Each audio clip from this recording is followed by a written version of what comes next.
Salut, bienvenue pour une nouvelle vidéo. Aujourd'hui c'est un update lecture et pour être tout à fait honnête avec vous, c'était pas prévu que je tourne des vidéos aujourd'hui. C'est juste que vient d'y avoir un espèce d'énorme changement dans mon programme, enfin dans ce que j'avais prévu de faire dans les jours qui viennent. Et donc en gros si je tourne pas les vidéos aujourd'hui, eh bien je ne pourrai pas du tout les tourner et après ça va être la merde. Donc je me suis dit que j'allais prendre une 30-40 minutes là maintenant pour tourner les deux updates lecture que j'ai à tourner. Et donc comme ça ce sera fait. Pour vous ça change pas grand chose, mais c'est juste que mon état d'esprit est pas le même que d'habitude, parce que d'habitude je sais que je vais tourner la vidéo, je me prépare à la tourner, je sais ce que je vais dire. Et là du coup vu que j'avais prévu de le faire demain, j'avais prévu de faire cette préparation mentale aujourd'hui, et bah donc du coup elle est pas faite, hein. Donc on y va un peu en mode freestyle. En plus, je présente toujours les livres dans l'ordre dans lequel je les ai lus, et là on va commencer par du très très bon, et après ça va être une déchéance, chaque livre ensuite va être pire que le précédent. Pour moi, en gros, c'est pas des très bonnes lectures, donc ça va pas être un update lecture pump up, hein. Globalement, je crois que je vous l'ai pas dit, mais globalement sur octobre, j'ai pas eu des lectures de ouf, hein, parce que oui, je vous présente encore les livres que j'ai lus en octobre, donc que je vous ai présenté dans la deuxième palle du Pumpkin Autumn Challenge pour moi, puisque j'en avais fait 3.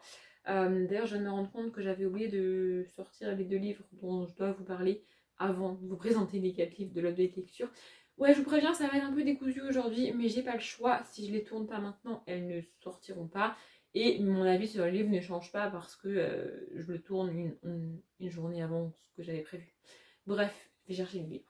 Bon, peut-être que vous avez l'habitude maintenant, je vais vous montrer aujourd'hui des livres que j'ai lus en octobre, mais avant ça, j'ai 2 livres dont je vous parlerai pas en update lecture, mais que j'ai quand même plus ou moins lus, vous allez voir.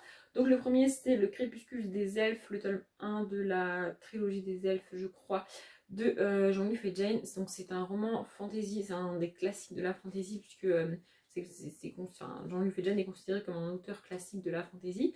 Et pas classique tout court, hein. J'ai lu 26 pages et en fait j'ai pas réussi à me mettre dedans, j'étais pas dedans. J'avais envie de lecture facile, de lecture rapide, de lecture simple, et clairement c'est pas le cas. Ça va me demander de la concentration, de l'implication, ça va me prendre du temps et tout, et j'avais pas envie, clairement j'avais pas envie de ça à ce moment là. Je m'étais dit que peut-être si au mois de novembre j'avais le temps, je le lirais. Là où je vous parle, on est au mois de novembre et j'ai toujours pas envie de le lire en fait.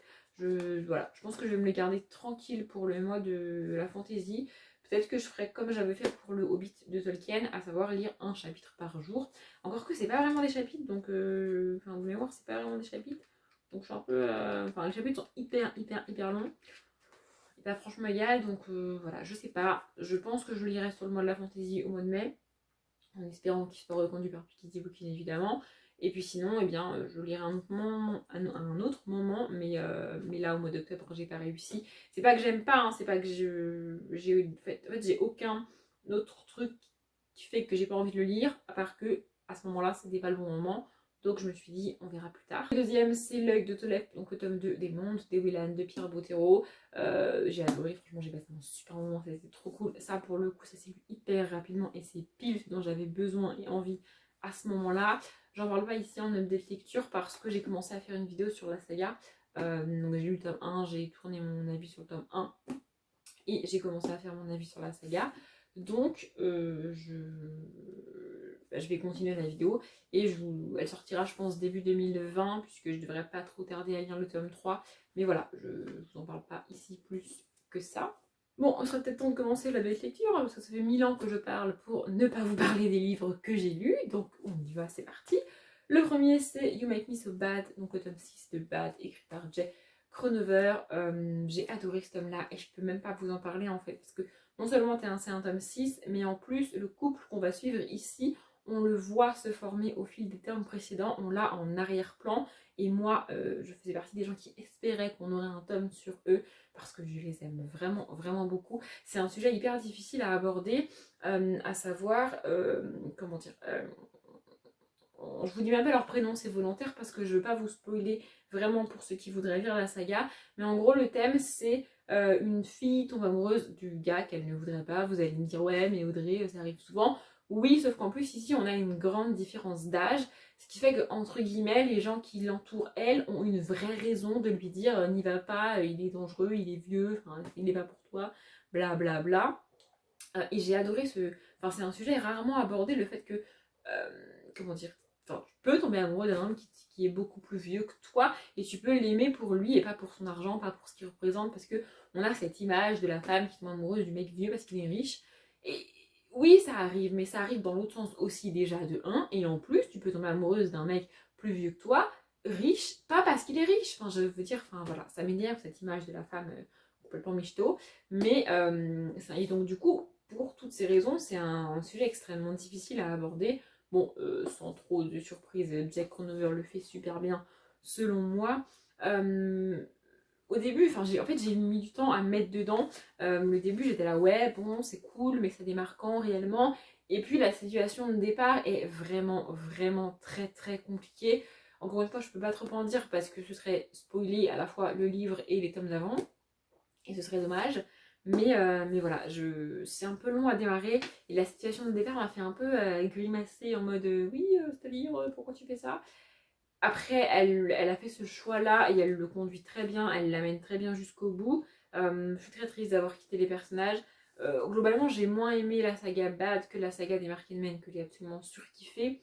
Mais en fait, j'ai autant aimé ce tome-là qu'un tome des Mark Men, ce qui fait que, bah, comme c'est le dernier, du coup, ça remonte un peu mon avis sur la saga. J'adore les personnages, j'adore l'écriture de J. Cronover et j'adore comment elle ose maltraiter à ce point ces personnages-là, à tel point que j'ai envie de taper l'autrice. J'ai envie de lui dire, mais arrête de les faire souffrir, ça suffit maintenant.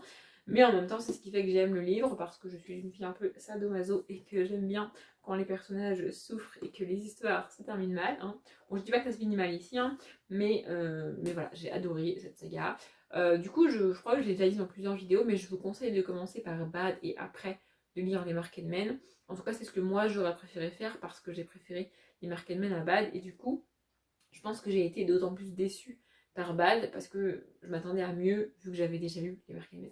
Je sais pas si c'est très clair ce que je dis, mais en gros, si vous voulez lire des romances avec des personnages un peu torturés, hyper humains, hyper bien écrits et hyper cool, et ben lisez du Jake Ronover. Et j'écoutais quoi en lisant cette saga? J'écoutais Take You Home de Casalipo. Ensuite, j'ai lu Les larmes de l'araignée de Pascaline Nolo. Alors déjà, flash info, alerte à tous ceux qui n'aiment pas les araignées, ne lisez pas ce livre. Hein. Voilà, ça c'est dit. Moi, j'ai pas peur des araignées. Et pour être tout à fait honnête, à quelques moments, je me suis dit, ouh là là là là, si on a une qui débarque là maintenant, là où je suis en train de lire, ça va pas le faire du tout. Donc si vous avez peur des araignées, ne lisez pas ce livre. Même si c'est un livre pour enfants, vraiment, il y a des moments où il y a beaucoup d'araignées qui grouillent de partout, des araignées qui font des trucs bizarres et tout. Je suis pas certaine que des phobiques, enfin des arachnophobes puissent apprécier ce livre. Bref, sinon on y rencontre une jeune fille qui s'appelle Héloïse, je crois que c'est ça. Elle est en gros, elle est funambule dans un cirque avec sa famille. Et donc du coup, elle fait funambule et elle va s'arrêter dans une petite ville tout à fait paumée où il se passe jamais rien. Elle va rencontrer deux garçons qui vivent là, qui sont frères. Et elle va aller jouer avec eux parce que elle a l'âge du plus grand, je crois, ou alors elle est entre les deux au niveau des âges, mais enfin bref, elle les rencontre et elle va jouer avec eux. Et à partir de là, ils vont se retrouver, malgré eux, embarqués dans une espèce de maison hantée, enfin pas une maison, une espèce de vieille usine chelou, envahie par les araignées, et vivre un truc pas cool et qui fait un peu flipper. J'ai exactement le même avis que sur Effroyable Porcelaine de Vincent Tassi qui est publié dans la même collection, donc Chaton hanté chez Le Chat Noir, c'est ça. En fait, c'est que je rentre pas vraiment dans l'univers, je trouve ça bien, le thème abordé est plutôt cool, c'est plutôt sympa, mais pour moi, c'est pas assez. Moi, je j'ai pas complètement intégré l'univers, je me suis pas attachée au personnage, probablement parce que c'est court. Et vous allez me dire, ouais, mais c'est un livre jeunesse. Oui, mais c'est pas parce que c'est un livre jeunesse que ça a besoin d'être aussi court. Enfin, je veux dire, là, on est sur 130 pages, quoi. C'est une nouvelle pour moi. Et d'ailleurs, je crois que je l'avais mis dans la catégorie nouvelle du Pumpkin. Et du coup, voilà, j'aime pas les livres courts de base. Et quand, en plus de ça, parce que c'est court, on effleure à peine la surface du sujet. Et on dit, bah ouais, c'est bon, je l'ai abordé. Je trouve ça un peu limite, vraiment. Et ça me frustre, en fait. Parce que j'aurais aimé qu'on aille plus loin. Je l'ai dit, j'ai exactement le même avis que pour la porcelaine de Vincent Tassi. C'est très bien écrit, c'est très cool, ça suit très bien. Pour les enfants, ça doit être très fun, mais c'est pas assez et ça va trop vite. Voilà, c'est globalement mon avis. Et puis, je pense aussi que l'univers un peu. Je sais pas si ça peut être qualifié de gothique, mais c'est comme ça que je le vois et c'est pas mon délire. Je reviendrai sur le gothique un peu plus loin dans les prochains updates lecture, mais voilà, globalement le gothique c'est pas mon délire. Et là pour moi on frôle le gothique et du coup bah, j'adhère pas complètement. Donc voilà, je l'ai lu, je suis plutôt contente de l'avoir lu. C'était pas dingue, mais je l'ai lu. Ensuite, j'avais dit qu'on en reparlerait, donc j'ai lu quelques minutes après minuit de Patrick Ness. On y suit un petit garçon qui s'appelle Connor, je crois qu'il doit avoir genre 10-11 ans. Il vit seul avec sa mère et il a très très rapidement appris à se débrouiller tout seul parce que sa mère est malade. Alors on ne nous dit pas de la maladie qu'elle a, en tout cas pas au moment où je me suis arrêtée parce que oui, j'ai abandonné ce livre. Enfin, en tant qu'adulte, on n'est pas complètement débile et on se doute bien de ce qu'elle a. Je sais pas si c'est écrit dans le résumé, je trouverais ça dommage que ce soit écrit dans le résumé, vu qu'à la page plus de 50, c'est toujours pas dit, mais c'est pas dit dans le résumé a priori.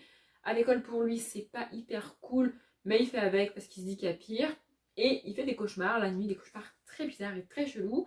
Et il en parle à personne de ses cauchemars parce qu'il sait pas à qui en parler. Il peut pas en parler à sa mère parce que bah, elle va déjà pas très bien. À l'école, il a pas vraiment d'amis. Et puis il n'a pas d'autres adultes autour de lui. Donc il garde ça pour lui. Et on va suivre ça.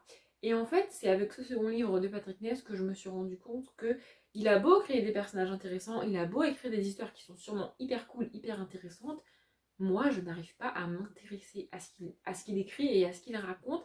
Je me suis pas attachée au personnage, j'arrive pas à... Ça se lit bien, hein, ça se lit facilement, mais au bout d'un moment, je me dis pourquoi je lis en fait. Parce que j'y retourne parce que je l'ai commencé et j'y retourne pas parce que j'ai envie de le lire.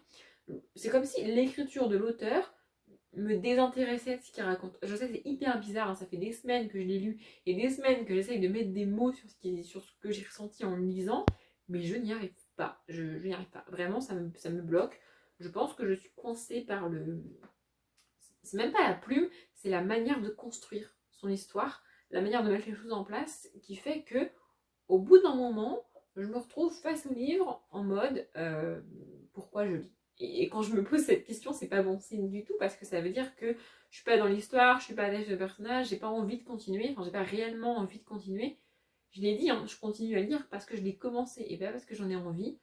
Donc au bout d'un moment, inévitablement, mon cerveau se barre, enfin elle se barre parce que c'est une femme, et puis elle a envie de lire autre chose, et donc bah, du coup, à partir de ce moment-là, je n'arrive plus à lire, et donc je finis par abandonner le livre. C'est ce qui s'est passé ici. Et du coup, vraiment avec ce deuxième livre, je me suis dit, c'est pas l'histoire en elle-même, parce que le pire, et c'est vraiment horrible à dire, mais le pire c'est que je suis sûre que la même histoire écrite par un autre auteur, j'aurais été au bout et j'aurais aimé. Mais là, vraiment, je n'y arrive pas. Il y a un truc qui coince avec l'écriture, avec la construction. Je n'arrive pas à l'exprimer, mais ça coince et j'arrive pas à le lire. Donc du coup, bah, je suis passée à autre chose et je me suis arrêtée à la page 57, je sais plus si je l'ai dit. Alors c'est pas énorme 57, hein, mais comme il en fait même pas 200 je crois. Ma voix est en train de se barrer, c'est une catastrophe. C'est ça, il en fait 193. Voilà, j'ai lu le quart du roman. Et bah, le petit garçon ne m'a pas intéressée. Je suis pas touchée par l'histoire, j'ai pas envie de le lire. Donc j'ai arrêté de le lire. On finit avec probablement l'un des plus gros échecs de mon année et je suis, franchement j'étais dégoûtée quand j'ai compris que je pourrais pas lire ce livre. C'est Mille petits riens de Jodi Picoult. J'ai pas envie d'être trop violente dans les mots, mais pour moi ce livre n'est pas antiraciste. J'irai pas jusqu'à dire qu'il est raciste, mais les trucs qui sont mis en place, les personnages créés n'aident pas à comprendre qu'il faut lutter contre le racisme. Enfin, je sais pas comment l'expliquer, mais si c'est la volonté de l'autrice, pour moi, elle s'y est mal prise, ou alors j'ai mal reçu le message, je sais pas, mais franchement, j'ai pas du tout compris. Donc voilà, en fait, on y suit Ruth qui est sage-femme, donc elle nous raconte son quotidien, j'y reviendrai, mais c'était pas cool, comment elle fait son métier, comment elle exerce, qu'est-ce qui se passe. Et puis ensuite, elle va rencontrer un couple qui sont là pour mettre enfin, la femme est là pour mettre son enfant au monde, en gros. Donc on vient de le mettre au monde, je crois. Et le père va péter un câble parce que Ruth est noire. Ça, c'est le point de départ. J'ai lu à peu près 100 pages du livre. Il en fait 580. Mais j'ai pas pu aller plus loin. Alors déjà, premièrement, elle nous explique des choses que je sais sur son métier de sage-femme. Elle emploie des termes que je ne connais pas sur son métier et elle ne les définit pas. Genre le fait qu'une femme... Il y a un terme qui dit que c'est la première fois qu'elle met un enfant au monde, mais elle te définit absolument pas ça. J'ai dû aller par moi-même chercher ces informations, c'est un truc que je déteste vraiment. Pour moi, le livre doit se suffire à lui-même. Et ce qui m'a gonflé aussi, c'est qu'elle me donne, elle me détaille et elle me définit des mots que je connais. Et les mots comme ça, primipare, probipare ou je sais pas quoi là, bah moi je connais pas en fait. Enfin, et ça, elle le définit pas. Je parle de l'autrice évidemment, pas du personnage. Et donc ça m'a gonflé. Déjà ça m'a gonflé parce qu'il y a des paragraphes entiers qui détaillent des trucs, mais alors insignifiants, que j'étais là, mais à quoi ça sert? Et il y a à côté des mots qui sont dits plusieurs fois dans le livre. Et à aucun moment l'autrice s'est dit ça serait bien que je définisse ça, parce que peut-être que les gens ils n'ont pas fait des études de sage-femme ou de médecine et que bah, du coup ils savent pas de quoi je parle. Mais non, elle les définit pas, donc ça déjà ça m'a gonflé. En plus de ça, quand je vois des paragraphes entiers qui ne servent à rien selon moi dans des livres qui font presque 700 pages, je trouve ça dommage. Parce que j'adore les gros livres, mais j'adore les gros livres avec des paragraphes qui servent à quelque chose, quoi. Si une page sur deux ne sert à rien, bah ça veut dire que le livre en fait il fait 300 pages, quoi. Enfin bref, et puis alors les personnages. Mais alors les personnages sont d'un stéréotype, mais j'avais jamais vu ça de ma vie. Franchement, il y a des young adultes avec des personnages stéréotypés, moins stéréotypés que ça. C'est-à-dire que, donc c'est un livre sur le racisme et la ségrégation raciale, je crois que je l'ai dit. Et dans ce livre-là, les personnages sont littéralement, c'est pas un jeu de mots, vraiment, soit noirs, soit blancs. C'est-à-dire que soit t'es complètement raciste jusqu'à la moelle et t'es complètement pourri, soit t'es complètement pas raciste et t'es parfait. Alors que c'est pas le cas. Je veux dire, chacun de nous, à un moment donné ou à un autre de sa vie, a été ne serait-ce qu'une minute raciste ou homophobe ou sexiste, parce que c'est humain, parce que c'est comme ça arrive à tout le monde de mal s'exprimer, de pas dire ce qu'il voulait dire, d'être mal compris, ça arrive à tout le monde, faut arrêter de déconner.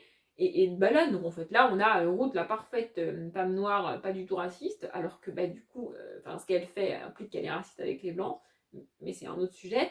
Et on a le personnage masculin blanc par excellence, absolument pur par excellence, et complètement raciste.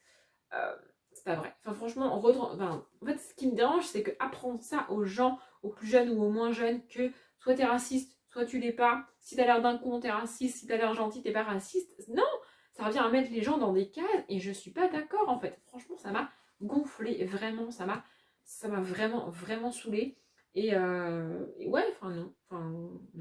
Voilà. J'ai pas pu aller plus loin que 100 pages parce qu'au bout d'un moment, je me levais les yeux au ciel littéralement toutes les 2 pages. Je me suis dit, mais c'est pas possible en fait. Comment un livre qualifié de.